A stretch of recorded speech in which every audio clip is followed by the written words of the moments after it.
How does a banana trigger a CIA-backed coup? Do AirPods herald the arrival of a new global order? What do LED lights say about the future of humanity? I'm Ed Conway, and in each episode of my new podcast, Stuff Matters, I take an object, crack it open, and reveal the world-shaping forces hidden inside.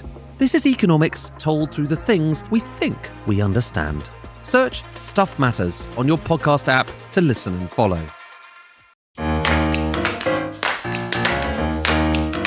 Hello, good morning and welcome. It's Thursday, July the 2nd.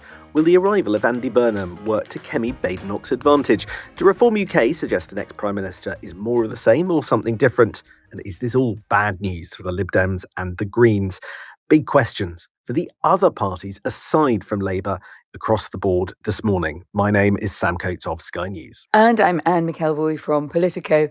With Andy Burnham going submarine and the government now largely going through the last motions of the Keir Starmer years, we thought we'd draw breath this morning and look at how the political scene has shifted elsewhere. In all of the main parties, the arrival of a new PM on July the 20th will mean they need to do something different. But what should it be and how much? And that's what we're going to look at this morning. They're trying to piece it together. We're trying to piece it together. Everybody knows that there's a big known unknown going into the next few weeks. I thought we'd start with a little bit of, something concrete, or as concrete as you can get, to look at this question by a deep dive into some YouGov polling that I've spent some time with this morning to explain why politics could just feel a little bit different when Andy Burnham arrives.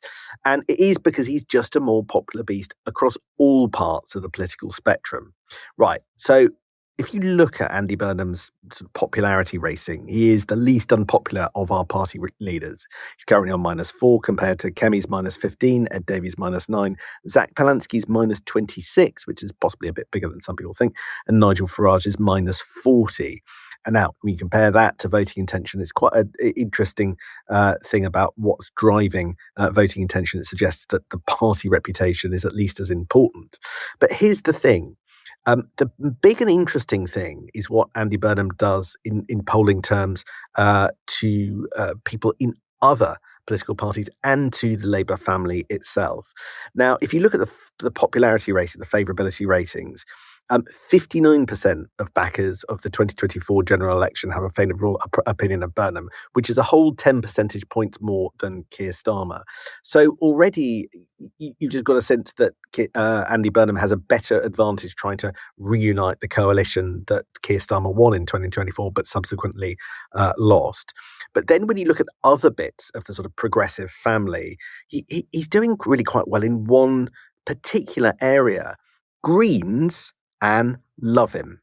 45% of Greens have a favourable opinion of him, which is twice as many as Keir Starmer on 26%.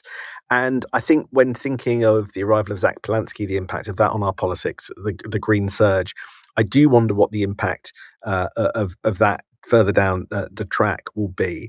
Interestingly, by contrast, actually, Lib Dems like Andy Burnham a little bit less than they like Keir Starmer, which is an interesting quirk. But even 16% of Tories think favourably of the incoming Labour Prime Minister. What does that do to voting intention? Well, we don't know yet because, Keir Starmer's still Prime Minister, so it's quite hard to look at that measure. But I think already you can see the outline of why Andy Burnham may shake up people's political calculations. And the really intriguing question is this a kind of Andy Burnham of the mind that a lot of people, as you say, in that quite disputatious progressive family, Labour to the left of Labour, or you could say around that if you take the Greens or those who have other priorities perhaps to the more trad parties. Yeah, if you're Keir Starmer, are you in the shower singing, just you wait, Henry Higgins, just you wait? Because Burnham hasn't really had to show his hand on things that then cause that kind of support to crumble away. And Keir Starmer, we don't need to rehearse here the ways in which that has happened and how he managed to disappoint such a lot of different voter groups and support groups. And as soon as Burnham comes in the situation that he is inheriting, which is a failed prime minister for a reason, and not only, I think, because of reasons of being Keir Starmer, though they certainly contributed, then some of those choices are probably going to take gas and oil fields, just one example, or the response of the Greens, some lukewarm to defence spending. They want it spent on climate change, on mitigating big shifts of water security, etc. All perfectly reasonable, good things, but that is not really where the focus is going to be for an incoming government. So at some point, is it sooner, is it later? Let's see, does this coalition become more fractured? But yeah, it's not a bad place to start for Burnham, is it? Absolutely not. I would say that point comes after 2 weeks after the first budget. That's when we'll really know the sort of colour of the electoral money. I love a budget. This podcast loves a budget. Please, that is what we will be following closer than anything else and anyone else. There is just a lot of psychodrama when we change leader, and the impact of that is to crowd out much chatter about the other parties, which is one of the reasons we're doing this episode, to slightly correct that, because they are actually, I think, adjusting. I thought, let's start with the Conservatives, because I've been talking to people around Kemi Badenoch, and there is definitely something quite interesting going on. I'm not sure if I call it a change of strategy. It's definitely a change of emphasis and a sort of aspiration. And it's this. Listeners will be very well aware that Keir Starmer, not least because of the polling position, had a tendency to completely try and cut Kemi Badenoch out of the conversation. He would talk over her head. He would explicitly say that Labour's main opponent is Reform UK, and for better or for worse, that was how he attacked his politics over the 2 years that he was in office. And the Tories think that Andy Burnham is doing something different. They think Andy Burnham is paying attention to them, and in particular Kemi Badenoch, and that matters. And so it's in that context that they saw that the tweet by Andy Burnham, where Andy Burnham was talking and sort of riffing around Kemi Badenoch's jibe about his clothes. They said, well, in the end, Andy Burnham was paying attention to us. He was retweeting Kemi Badenoch content, that matters. And that is why they think the arrival of Andy Burnham means that the political conversation is now coming back towards the kind of straight fight between Andy Burnham and Kemi Badenoch, two-party politics of the sort that we've had before, rather than it being Andy versus Farage. Now, of course, there is a lot of wishful thinking in that. But is there the germ of something that real that they've picked up on, do you think, Anne? I would say, and if you agree with this, but if you went round and just spoke to people who were non-aligned, sort of fair-minded observers in Westminster, generally they would say that Kemi Badenoch has picked up her game, that she sounds better and more assured. She's found that tone at PMQs, which is very stringent. She's often telling off Keir Starmer. She's got this confidence to scold as opposed to simply carp or criticise, which I think it sometimes started a bit like that. That sounded a bit like that when she got going in the job. So the penultimate PMQs yesterday was a very heated exchange of cudgels. You could hear the tension actually in Keir Starmer's voice rising as Kemi Badenoch went at him largely about defence spending and who was to blame for the black hole in Britain's security that the government has been struggling to fill. And it was just a reminder of those regular punch-ups that she's been aiming at the Prime Minister. So I don't think absence soon of Starmer is going to make her heart grow fonder. Let's have a listen. If his successor doesn't want to be complicit in this failure, he should come out and condemn this plan. Yeah. The money must be found, Mr. Speaker, and that money should come from cutting welfare, something these Labour MPs will not do. And if the Labour Party cannot defend our country, Mr. Speaker, what is the point of them? Yeah. It's just all talk. What did they actually do? They cut defence 2.5% down to 2.3% in their 14 long years. And what did on welfare? They put the bill up by £88 billion.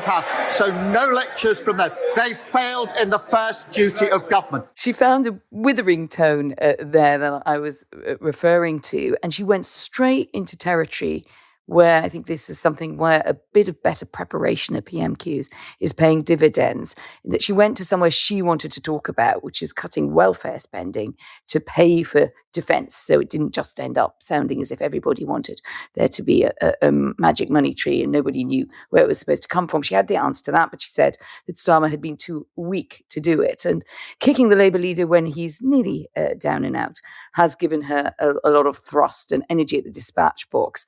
Now, the question is, does it sometimes tip into an unpleasantness? And people have different views about that. I think some people in the party really enjoyed that attack recently, last week, time moves so fast, on what she called traitors and deserters in Labour, and branding Bridget Phillipson as spiteful class warrior over her treatment of private schools. And others thought that the negative language, I think including the Speaker, who was a bit on chiding form, thought that was going too far. Does it really matter outside the bubble of PMQs? Well, the answer, we often say that, the answer is apparently it kind of does, because her favourability has edged upwards. Yeah, we've got a kind of baseline in the voting intention at the moment, which is before Andy Burnham enters office, Tories on 20, Labour on 20, but both of whom are still behind Reform on 24, with the Greens and Lib Dems both on 13. So that is, the baseline from which we will see whether there is any Andy Burnham inspired or triggered sort of alteration or shift. Let's just edge a little bit closer to looking at Reform. Now, again, I've been talking to people in Reform, in Nigel Farage's shadow cabinet, and again, I think there is a discernible shift. Unlike the Tories, it's not about the individual who will be Prime Minister and the framing so much. They think that Andy Burnham can be credibly presented as continuity Keir Starmer, because he'll essentially keep much the same on immigration and net zero, they believe, and possibly welfare. They discount, it feels to me, talk of some drilling and some welfare reform, and want to present him as somebody who isn't able to deal with those big challenges. We'll see on both fronts. But where the Reform UK party are evolving and are changing is they say they are now getting onto a general election war footing.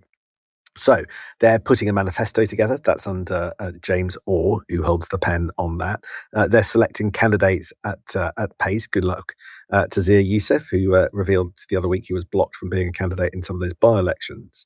And I think that I think they spy a possible electoral opportunity. I think maybe next year. I think it's inconceivable that Labour would go to the polls this year, but after a successful opening few months, if that's how it turns out, then who knows? What's interesting is that it feels to me as if the Tory view towards Reform in some parts and in the leadership has been somewhat hardening. There was a quote to my colleague Ali Fortescue, who did a big piece that's coming out on Friday, where she said that actually I think Nigel Farage might be a worse Prime Minister than anybody from Labour. And that tone, ruling out deals, criticising directly Nigel Farage, including for the gift that he got from Christopher Harborne, has been sort of sharpening. But in Reform, I think that they really do wonder whether or not that is even an electorally sensible route for the Tory party to go down. It might work in seats like Jeremy Hunt's in Surrey, but in Kent, in Suffolk, and Norfolk, and Lincolnshire, which account for about a third of Tory MPs, really the idea that you vote Tory to stop Reform just electorally won't work, and voters in those areas were much more sympathetic to simply keeping out Labour at the price of voting for either party. So Reform also pretty bullish, and they are still ahead in the polls. But I think there is a pincer movement on both sides of them, on the left and the right, from the Tories and from Labour. So we will see how that evolves, and that's before you get to what's clearly been niggling in their head, which is Restore Britain, Rupert Lowe's party, about which you can see them occasionally jump in response to. Definitely. And talking to Robert Jenrick there in the Treasury brief, but I felt talking much more broadly when I interviewed him and we chatted about it on the podcast last week. You could see on Restore, he wanted to send a bit of a double message. One was that Restore should arms were open. This was an unfortunate division of the Reform family, with Rupert Lowe going off to found his own party after falling out with Nigel Farage, that the two parties sort of belonged together. At the same time, you also have others in Reform who think, well, if Restore is just going to go harder and harder and harder to the right, the focus on the death penalty, the more obviously racialized language in campaigning, this is not where they want to go. And I don't think this has been resolved at all yet. The other fuzzy maths, it's a bit phantom tollbooth, the way that Reform and the Conservatives go at each other, because in the end, it's quite hard to see either of them getting close to the door of number 10 without some sort of arrangement with the other. And at the moment, they rule that out. So you did, as you rightly pointed out, we've seen Kemi Badenoch, if you like.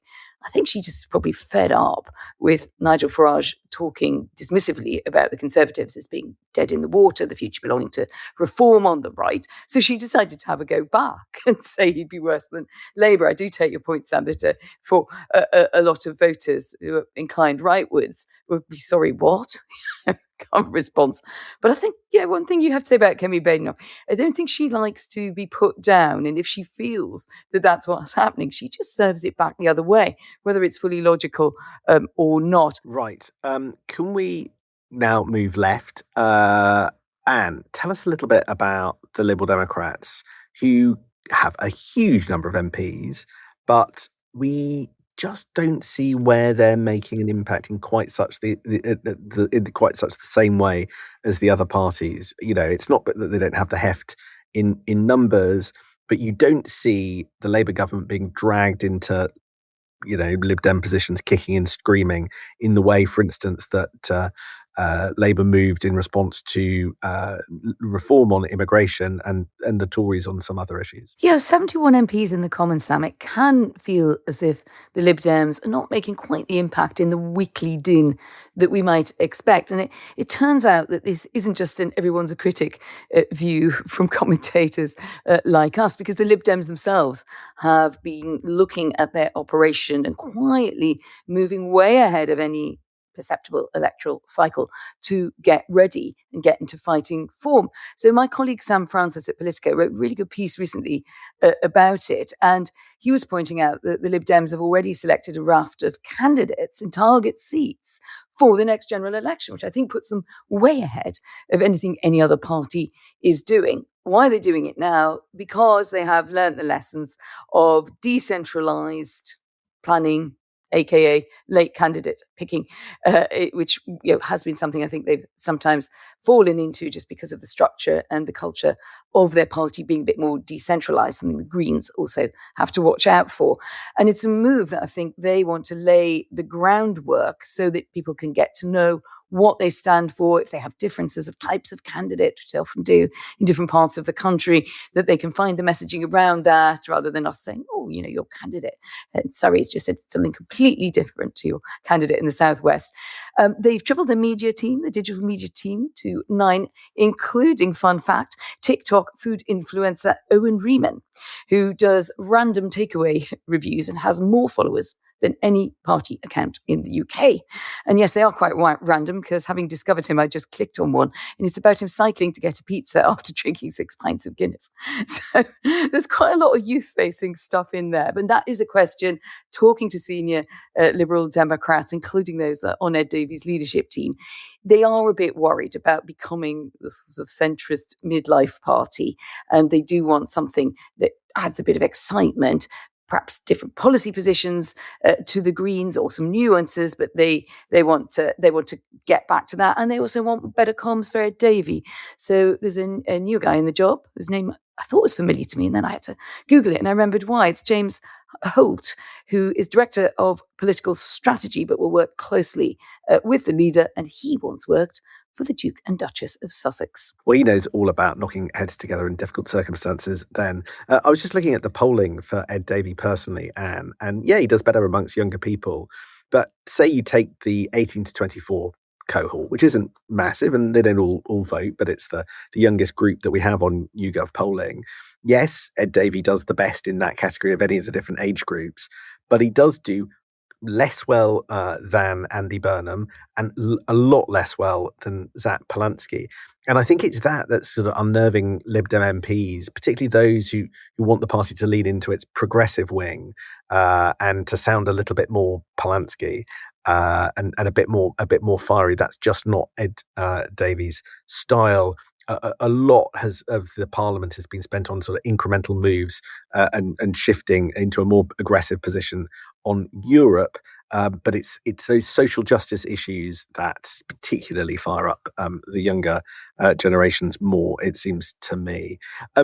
Talking of the Greens, do you want to just tell us where you think we are with them? Well, I think the Manchester mayoralty is their next big chance to shine. Obviously, they had that great win for them in Gorton and Denton, but they've had a bit of a choppy time since. Lots more testing questions being thrown at Zack about his former statements, about his tax affairs, living on a houseboat, etc., which I think is in a sort of Angela Rayner kind of way, is just dragging on, not quite resolved yet. He said he's happy to resolve and pay anything that's due, but it's just not been the best penumbra around him personally on that. So I think they want to focus on the battle in Manchester.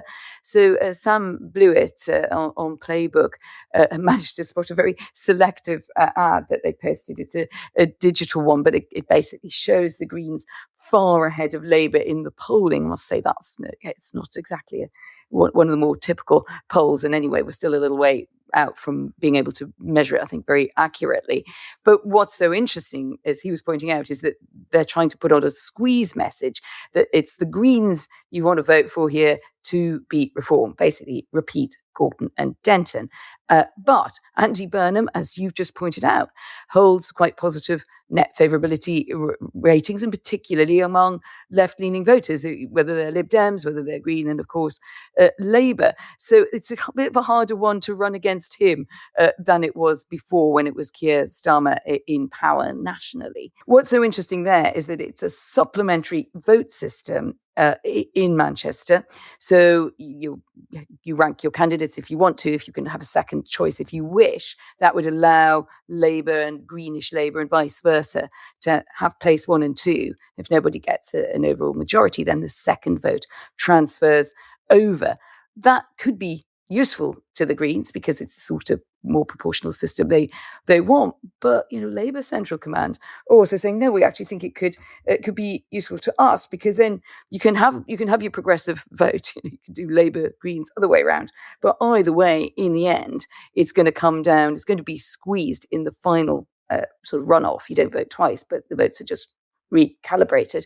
And so they think it will benefit Labour. We won't know, will we, till we get there? But we're beginning to see, once you start to decentralise or change voting systems or do something a bit more ambitious, it's not always to the benefit of the party that wanted the more proportional approach. No, worth pointing out that the voting system for the Manchester mayoral election was changed just in the last few weeks. It was going to be first past the post, but the primary and now the secondary legislation has been rammed through at breakneck speed by Labour to give them that little advantage.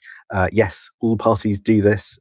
It is somewhat depressing, but that's to give them the best chance. The Manchester mayoral election is on the 30th of July, 10 days after Andy Burnham, almost certainly, becomes Prime Minister. You can see the names of the candidates in the show notes for this podcast. That's everyone, Anne. But before then, we get a new Prime Minister, the benediction of the King, and yes, back to Manchester for another vote. Come see us on Monday.